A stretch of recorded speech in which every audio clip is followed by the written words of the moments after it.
Welcome to the Unitarian Universalist Church in Eugene. It was easier when it was just Unitarian, but my name is Augie Sabini. I use the pronouns he and him, and I'm this morning's worship associate. We gather in worship to find meaning and live more deeply. Worship creates connections within, among, and beyond us, calling us to our better selves, calling us to live with wisdom and compassion. Whoever you are, whomever you love, whatever your image of the holy, we're glad you came. If today is your first time here, we'd love to get to know you. Right after service, you're invited to join us in that front portico, which is right over there. We call it the welcoming room. And if you're online, the link to our visitors form will be dropped into the thing right now. Kerplunk.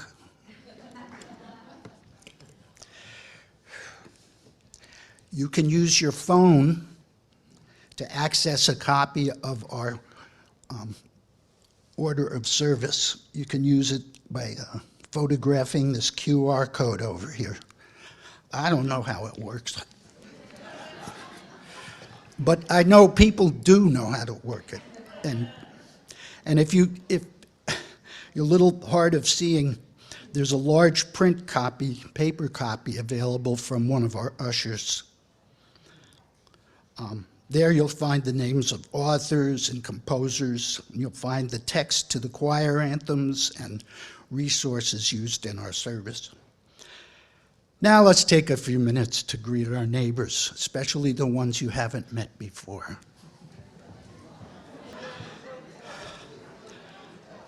The flaming chalice became the symbol of our Unitarian Universalist faith during World War II, when our service committee was helping people flee the Nazis and needed kind of an official seal that could easily identify us as a religious organization. Today, nearly every UU congregation, fellowship, or society kindles the flame as a sign of our shared covenant. And today, Arlo's going to help us with this. Go right ahead.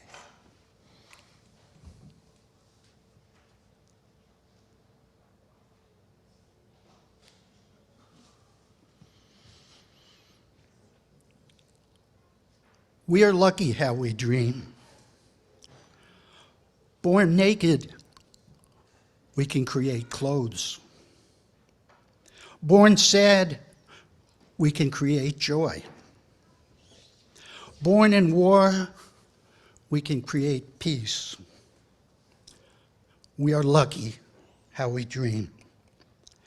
And now let's say together the words of our mission, which affirm our shared purpose. Empowered by love, we transform ourselves and serve our world. Good Sunday morning, everyone. Hello, children. Thank you for helping to build a better and more compassionate world with us. My name is Youngsun, and I use the pronouns she and her. Welcome to all of you. Welcome also to our Zoom community, our Zoom congregation. Thank you to Kat and Phil and Amy and Zephyr for helping to make our online worship as good as being here in person.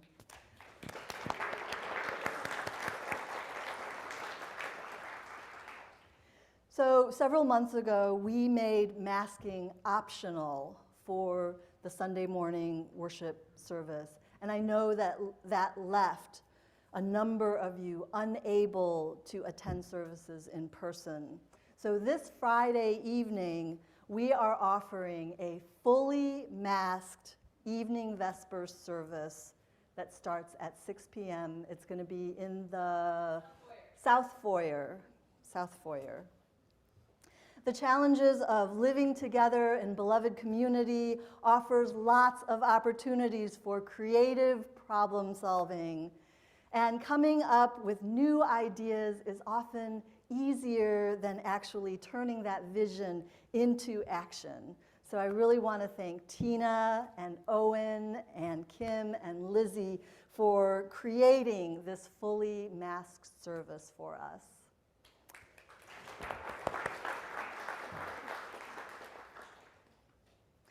So each one of us has this innate creative power to imagine and to conjure new ideas that also tumble around with our memory and our intuition and our instincts. You know, most of the time, all of those ideas stay locked inside of us. We don't necessarily need to or want to share all that we imagine in our minds with other people, right? And sometimes we won't even write them down in our personal journals, and sometimes we won't take those first steps to make those ideas into reality. And like I said, that's probably a good thing because we don't want to say everything we think, and we don't want to act on every idea that comes into our minds. When we do express our full creative powers, though, that's when we unleash the fullness of our humanity and take our place in the family of things. The world offers itself to our imaginations.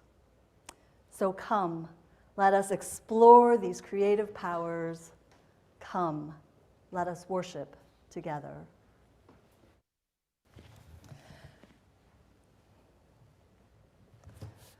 Once again, we wake to news of another massacre of innocent children and families. How do we keep our hearts open with compassion and at the same time protect our hearts from harm? One of the spiritual practices that we have been doing as a community is the meditation on loving kindness. And so I invite you today to ground yourself in body and in spirit.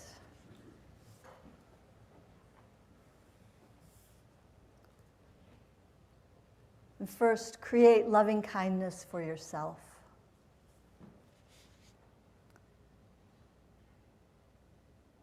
Maybe you can imagine sitting in front of a mirror and see yourself looking back at you.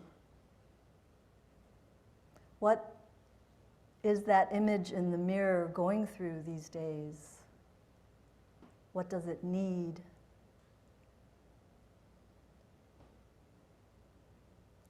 Look at yourself and say, may I be happy. May I be well. May I be at peace.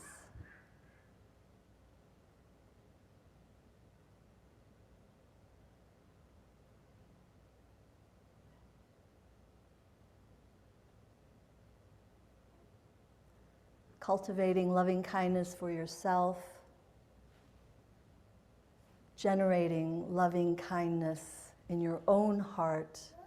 Now think of someone who is close to you, someone that you easily love, someone that you hold bountiful affection for. Imagine their face and say to them, may you be happy. May you be well. May you be at peace.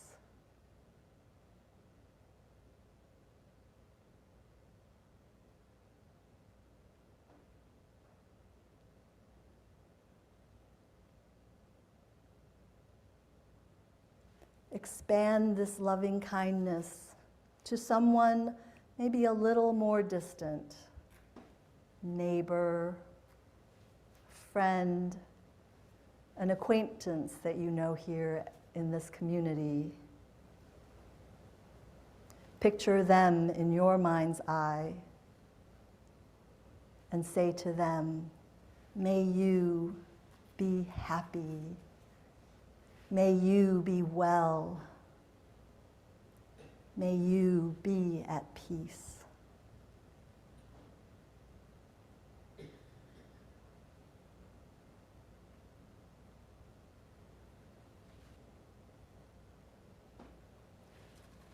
Expand your circle even wider to all the beings, human and otherwise, all living creatures in our neighborhoods, in our town, in our state, in our world. May they be happy. May they be well. May they be at peace.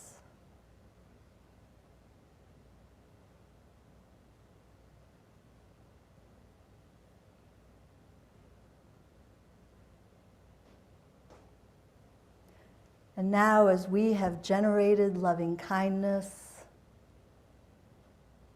and expanded that loving kindness,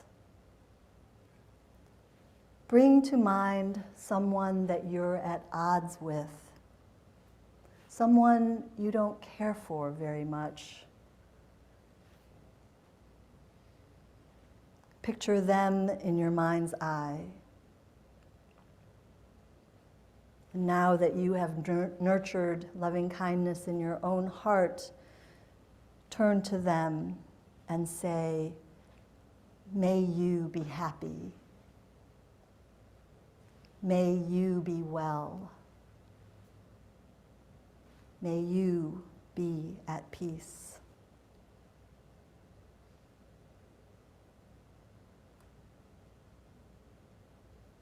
May it be so. Blessed be. Amen. Will you join me in a responsive reading? You do not have to be good. You do not have to fall on your knees for 100 miles through the desert repenting. You only have to let the soft animal of your body love what it loves. Tell me about despair, yours, and I will tell you mine. Meanwhile, the world goes on. Meanwhile, the sun and the clear pebbles of the rain are moving across the landscapes. Over the prairies and the leafy trees, the mountains and the rivers. Meanwhile, the wild geese, high in the clean blue air, are heading home again. Wherever you are, no matter how lonely, the world offers itself to your imagination. Calls to you like the wild geese, harsh and exciting, over and over announcing your place in the family of things. The other day, Reverend Dennis told me about this place in Springfield called Bring.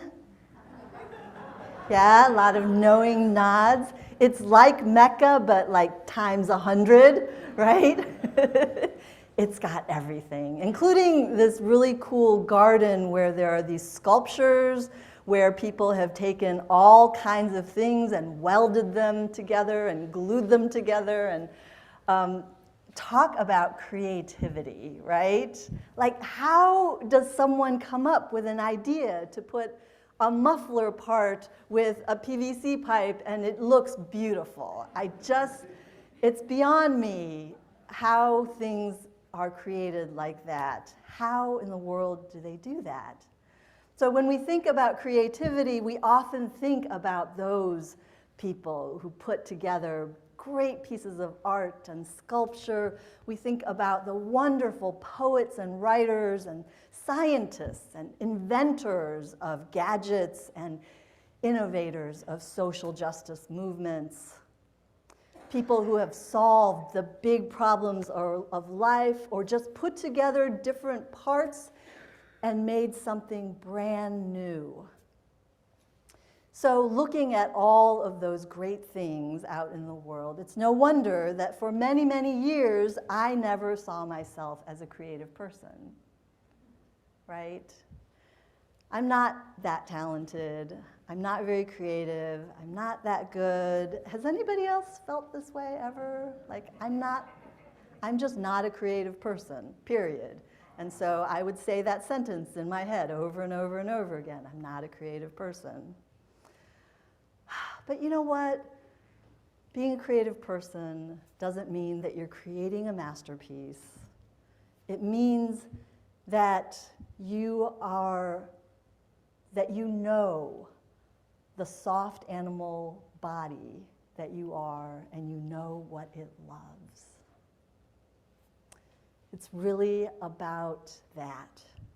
It's about fulfilling this deep, innate desire that we all have to connect with our deepest self, what some of you might call a soul, right? Deep, deep self, and then share those parts with others.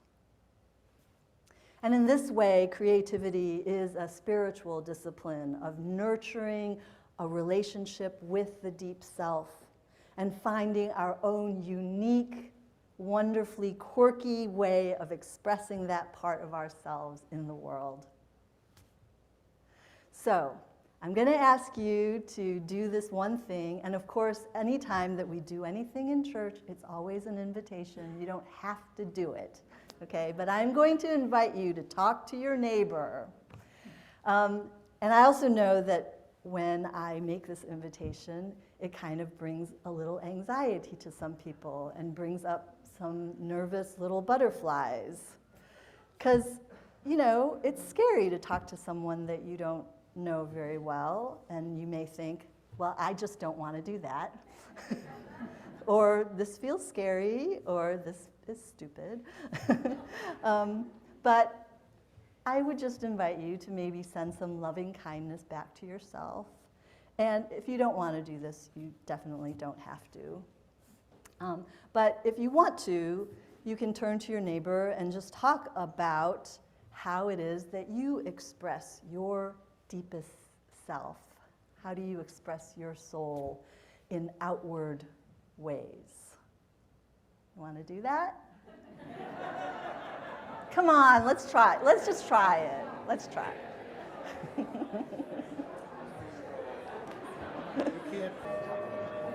One more. All right. All right. I'm glad that you're having such a good time talking to your neighbors about creativity. So some say that creativity is a gift from God, right? And this was the belief of our Unitarian ancestors who thought that human beings possessed divine capacities.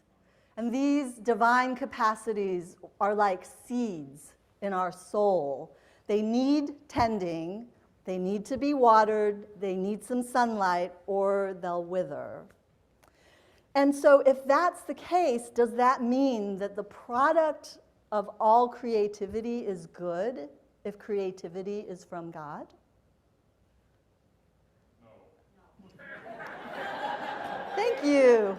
I talked to young Grayson before service, and I asked him the same thing, and he came up with that answer much quicker than you did.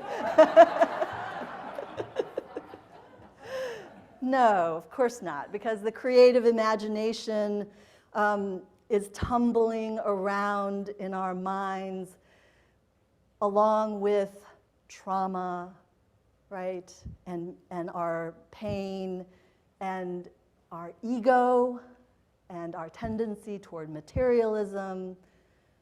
And so new ideas, innovative ideas, inventions, creations, they're not all for the good, are they?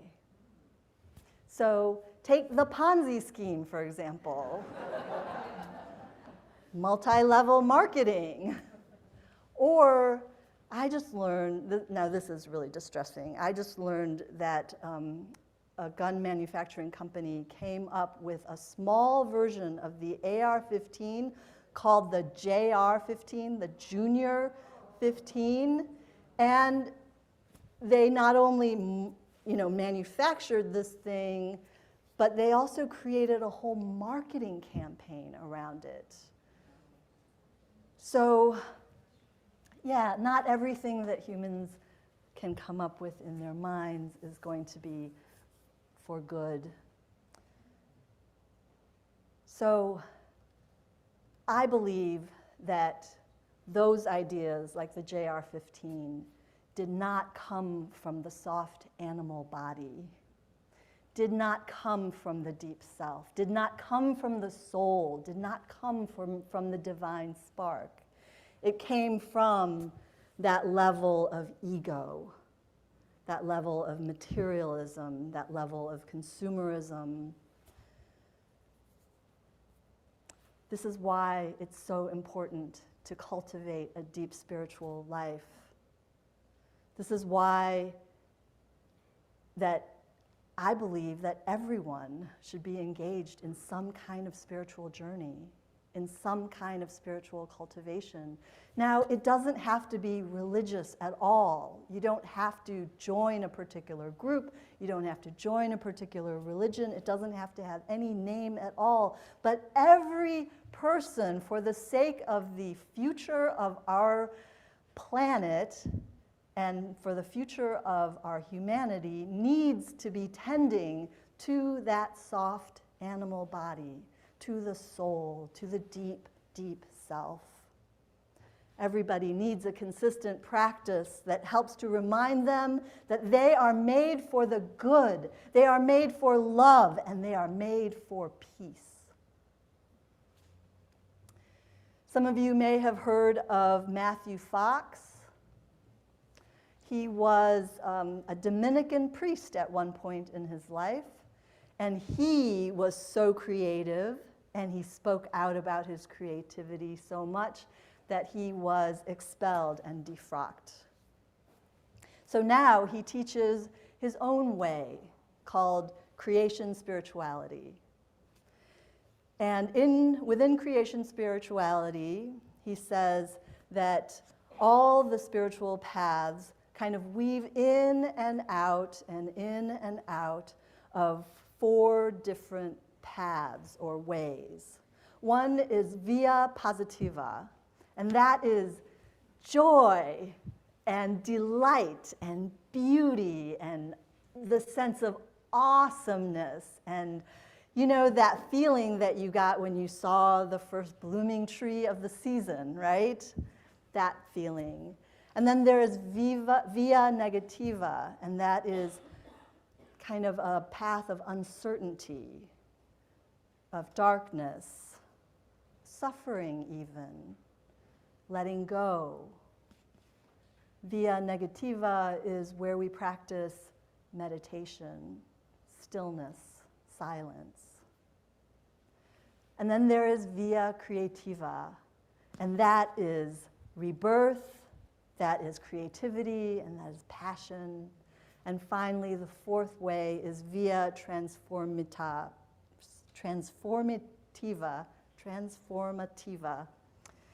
and that has to do with transformation of society, so it's justice and healing. It's also celebration and what he calls resurrection. So creation cannot come out of fullness, according to Matthew Fox. Creation requires a period of via negativa, a period of silence, a period of stillness, a period of emptiness, And then from there will arise creation and innovation.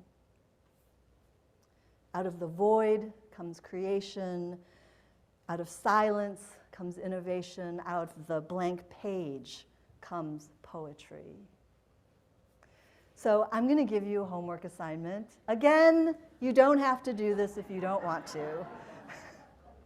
But sometime this week, if you want to, either inside your home or you can do it out in nature, find 10 objects, random objects from inside your house and or from nature.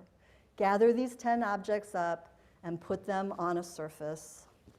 And then clear a blank canvas on a table or on the ground.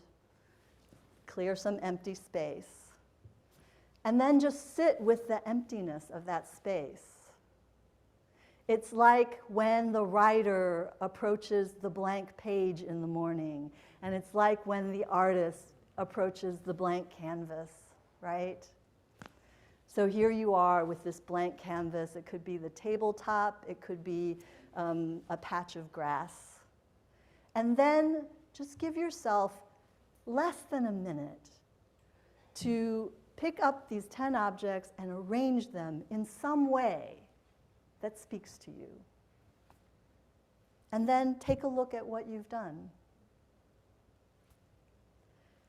It's just a way of being creative for people who say they're not creative.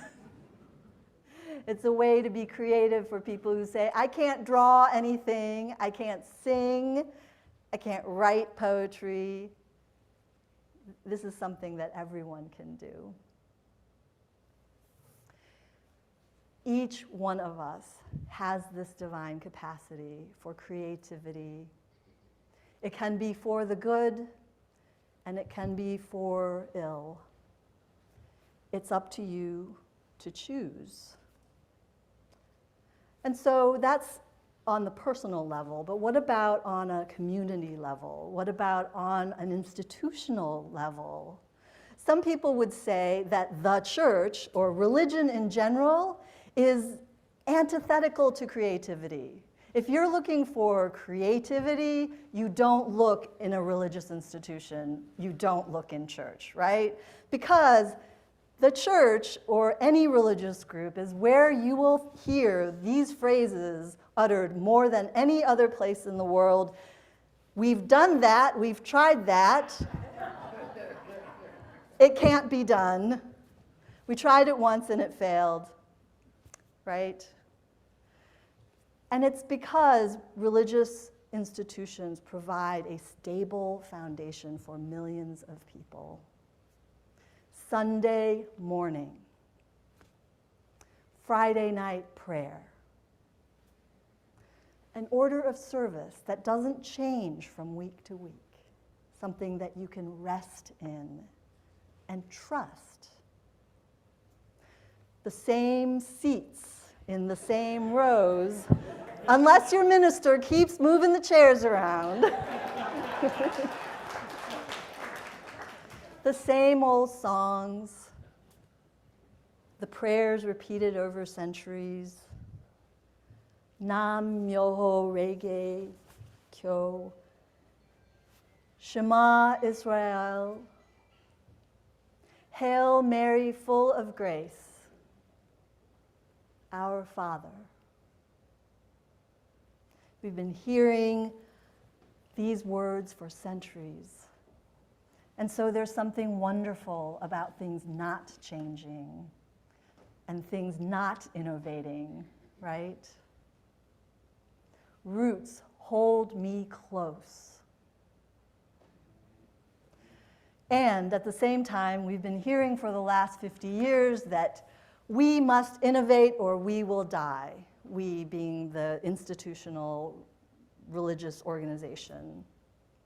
And so churches and synagogues and all kinds of religious groups have been scrambling to change up things and do things in different ways, and we've been doing that too, right? We change things a lot.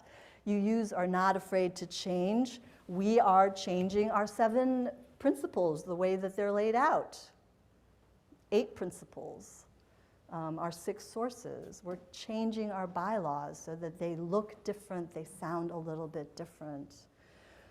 We are, in a few weeks, going to be engaging in some brainstorming about the financial well-being of our congregation. And so brainstorming new ideas. Tina and I were going for a walk the other day, and we were like, why do we have to have church on Sunday morning at 10 o'clock? Can we have church at 1 o'clock? Like, who said that we have to do things a certain way? But of course, change and the product of all of these creative ideas can be very frightening. Change, disruption, chaos, uncertainty, upheaval, these are things that you don't come to church for, right? You come for comfort. You know, you come for a little stability. So playing around with ideas and brainstorming and imagining what could be, these are really vital things. Wings, set me free, right? Especially in the world that we're living today, we need imagination more than ever before. The theologian Walter Brueggemann says that our culture is competent to implement almost anything, and yet to imagine almost nothing. We're good at doing, we're not so good at imagining and visioning. It is therefore the task of community to keep conjuring and to keep imagining futures that counter the ones that the dominant culture wants us to live. The choice is ours, to be only a consumer in this world, or worse, to be the product in this world, to be sold to the highest bidder, or to be the maker of our own lives. Now, I know that not everyone can just quit their jobs and be an artist. We can't all be anti-work, but we can create these small pockets of beauty and love and kindness and joy. I know that life can feel really discouraging these days, and we can easily fall into a pit of hand-wringing and despair. Oh, the economic situation. Oh, the housing problem. Oh, the environment. But remember that this congregation houses people, and this congregation feeds people. We give away coats, and we give away dry socks. We make sandwiches. We pay people's rent. We sit down with them and we listen while we wait for cahoots to arrive. Together, we restore habitats for native plants, and we help our indigenous neighbors reclaim their language, and we practice loving kindness with everyone we meet. We are creating the world that we imagine, one tiny act of love at a time. One of my very favorite songwriters has a line in one of his songs that says, "It's a lonely romance. It's a lonely romance. It's a desperate urge to put something beautiful in this world." I believe that that's what the soft animal body wants. Truly, the world is waiting for your imagination. May it be so. Amen. Hello. Yes, next Sunday is Flower Communion Sunday, and so I want to remind you to bring a flower. From the humblest of dandelions to the showiest of irises, all are welcome and all are worthy. So let's say together our closing words. We extinguish this flame, but not the light of truth, the warmth of community, or the fire of commitment. These we carry in our hearts until we are together again. And now as you go into this day and into this brand new week, remember that there is a power at work in the universe. It works through human hands, but it was not made by human hands. It is a creative, sustaining, and transforming power, and we can trust that power with our very lives. It will sustain you whenever you take a stand on the side of love, whenever you take a stand for peace and justice, whenever you take a creative risk. Trust in that power. Go in peace, everyone. Go in love.